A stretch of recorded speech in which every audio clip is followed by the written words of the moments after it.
I want to know, Dr. Bones, what you got to say about fidget toys in general, or this one specifically. Like, tell us about. Well, because you in use general, one, right? but this is part of my everyday carry, and so there's a reason for that. It's not just because I think it looks cool.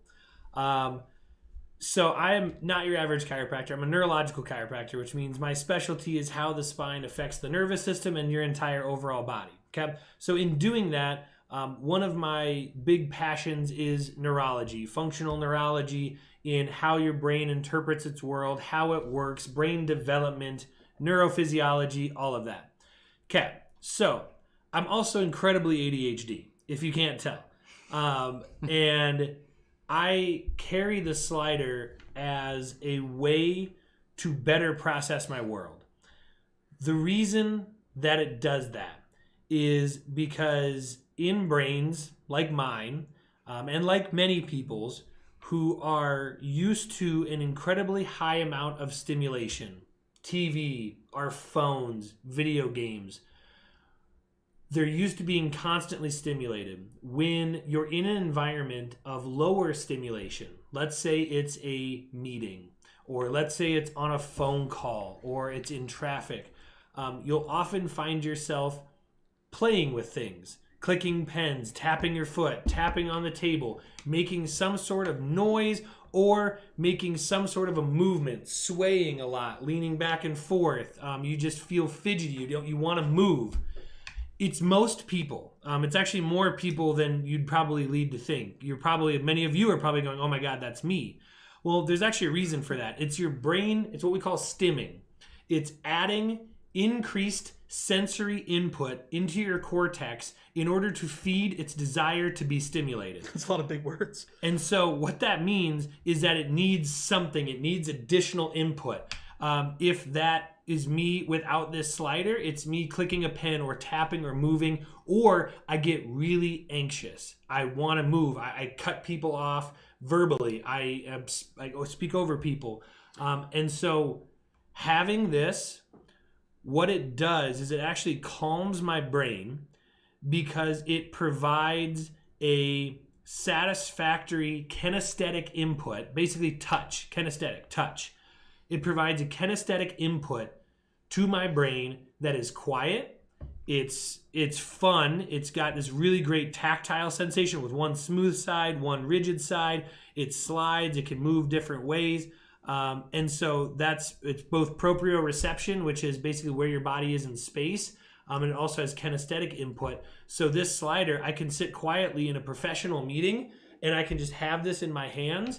And it's basically an adult fidget spinner, but it helps me focus better, helps me listen better, helps me retain information better, helps me be a better person in a conversation or a meeting. More present. Yeah. And so this thing can actually do amazing wonders. As with a coin or a knife, like Nathaniel's over there playing with a knife. And so that is why this thing is actually amazing.